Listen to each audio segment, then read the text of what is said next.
ابھی آخری سوال میرا ہوں یہ ہے کہ جو جنگ یمامہ ہے، جنگ ہوں یمامہ جو مسلمانوں کی تاریخ میں لڑی گئی ہے، اس ہوں کے بہت زیادہ فائدے اور پاکستان میں اٹھائے جاتے ہیں۔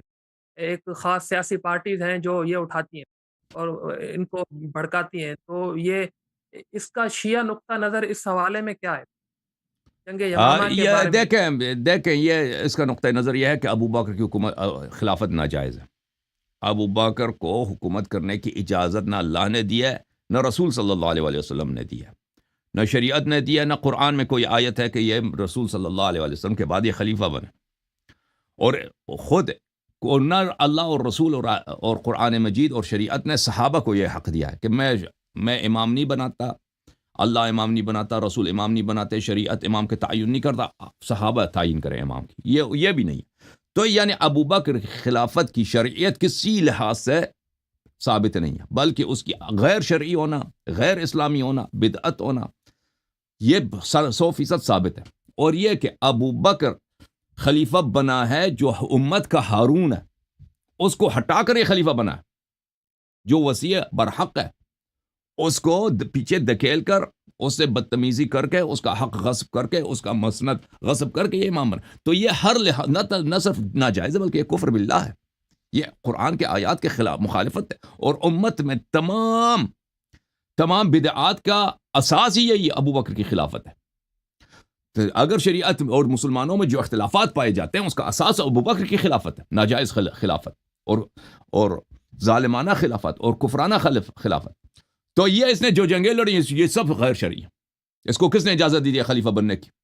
ٹھیک ہے نا. اس کو رسول اللہ صلی اللہ علیہ وسلم نے تو نہیں بنایا، اللہ قرآن نے نہیں بنایا، اس کو کچھ صحابہ نے سیاست کر کے بنایا. ان کو اجازت ہی نہیں تھا کسی سے لڑنے کی.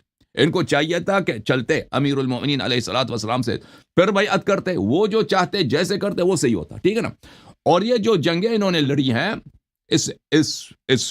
یہ تو میں نے اس سے تفصیل سے بات کی پہلے کہ انہوں نے جو جنگیں لڑی ہیں جو مسلمانوں کے ساتھ صحابہ نے ابو بکر کی خلافت کے آغاز میں، تو ان کو مرتد کا نام دے کر کہ یہ مرتد ہے، مرتدین سے لڑتے ہیں.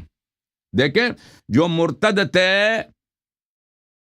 مسیلمہ کذاب وغیرہ، وہ رسول پاک صلی اللہ علیہ وسلم کے زمانے میں مرتد ہو گئے تھے. ٹھیک ہے نا. یہ جو ابو بکر کے خلاف یہ کون سے تھے؟ یہ وہ لوگ تھے جو ابو بکر کی خلافت کو یہ تسلیم نہیں کرتے تھے. یہ وہ قبائل تھے عرب کے، مدینہ سے باہر جزیرۃ العرب میں، جو ابو بکر کی خلافت کو نہیں مانتے تھے اور وہ کہتے تھے ہم ابو بکر کو ٹیکس نہیں دیں گے، زکوٰۃ نہیں دیں گے. زکوٰۃ ہم دیں گے، زکوٰۃ اپنی قوم میں دیں گے. لیکن رسول صلی اللہ علیہ وسلم تو اللہ کے رسول ہیں، اگر وہ ہم سے زکوٰۃ کا مطالبہ کرتے ہیں ان کو تو حق ہے. ابو بکر کو کس نے بنایا بھائی؟ پیغمبر نے تو نہیں بنایا. ابو بکر کو مدینے کے کچھ لوگوں نے اپنا خلیفہ بنایا. تو ہم کس دلیل پہ اس کو ہم پیسے دے دیں؟ ہماری اپنی قوم میں غریب غربا موجود ہیں، یہاں پہ دیں گے. تو ان لوگوں کو نام دیا کہ مانعین الزکوٰۃ، مانعی الزکوٰۃ، زکوٰۃ نہ دینے والے، زکوٰۃ کو منع کرنے والے. اور یہ کہا کہ یہ مرتد ہیں، حالانکہ اگر کوئی زکوٰۃ نہیں دیتا، زکوٰۃ نہ دینے کی وجہ سے کوئی مرتد نہیں بنتا. وہ اس طرح ہوتا تو 90% پاکستانی سب مرتد ہیں، کیونکہ پاکستان میں بہت کم ہے جو زکوٰۃ دیتے ہیں. ٹھیک ہے نا. یہ 95% پاکستانی سب کے سب مرتد ہوتے ہیں بھائی. اسی طرح آپ باقی ملکوں میں جائیں جہاں بھی عمری ہیں، زکوٰۃ تو دیتے نہیں ہیں، زکوٰۃ بہت کم لوگ دیتے ہیں. ان کو کہا یہ زکوٰۃ نہیں دے رہے جی، یہ مرتد ہو گئے. ان سے حقیقت میں یہ نہ مرتد تھے اور نہ یہ زکوٰۃ کے مخالف تھے. یہ ابو بکر کو کہہ رہے تھے ہم آپ کو ٹیکس نہیں دیں گے. ان کو تکفیر کرا دی ان کی کہ مرتد ہیں، اور ان پہ انہوں نے لشکریں بھیجی ہیں صحابہ کی. وہ بیچارے مثلا رات کو سو رہے ہیں، قبیلہ ہے اس میں 100 آدمی ہیں، مثلا فرض کریں 50 گھرانے ہیں، اس میں 60-70 مرد ہیں، باقی عورتیں ہیں، بچے ہیں. وہ بیچارے رات کو سو رہے ہیں، رات میں اس پہ حملہ کرتے تھے یہ لوگ. اب بیچارے رات کی تاریکی میں وہ تو ان کو جنگ کرنا بھی نہیں آتا، ان کی تیاری بھی نہیں ہے. آ کے ان کو مردوں کو ذبح کرو، عورتوں کو اٹھا کے لے کے جاؤ، بچوں کو لے کے جاؤ، یہ کنیز بنا کے عورتوں کو اپنے درمیان تقسیم کر دو. تو انہوں نے، اور یہ سب جو کیا کرنے والے تھے یہ صحابت ہے. ان کا امام کون تھا؟ ابو بکر. ابو بکر کی لیڈرشپ میں یہ لشکر جاتے تھے، اور جن کے ساتھ یہ کرتے تھے وہ بھی صحابت ہے، جن کو یہ ذبح کرتے تھے کہ یہ زکوٰۃ نہیں دے رہے، مرتد ہو گئے. اور جن کو عورتوں کو اٹھا کے لے کے آتے تھے وہ عورتیں بھی صحابیات تھیں. تو یہ میس ریپ اور میس میسیکر جینوسائیڈ جو ہوا ہے ابو بکر کی خلافت میں, یہ کن کے ساتھ ہوا ہے؟ یہ ابو بکر نے صحابہ کے ساتھ کیا, صحابیات کے ساتھ کیا, میسیکر کیا ہے اور ریپ کیا ہے اور لوٹ مار کیا, ان کے مال کو اٹھا دیا کہ بھئی یہ مرتد ہو گئے. تو اور یہی سلسلہ چلتا رہا جب تک اس کی خلافت مستحکم ہو گئی. جن سب قبائل کو ان پہ سب حملے کر کے اور خالد بن ولید فاسق کو انہوں نے سیف اللہ کا نام دے دیا کہ یہ سیف اللہ ہے, اور یہی کام کیا ان لوگوں نے. تو یہ ان کا فراڈ تھا ابو بکر کی. بہرحال ابو بکر کی خلافت اساس سے باطل ہے, اس کی سب جنگیں باطل ہیں, بالخصوص وہ جنگیں جو انہوں نے عربوں کے ساتھ کیا ابو بکر نے.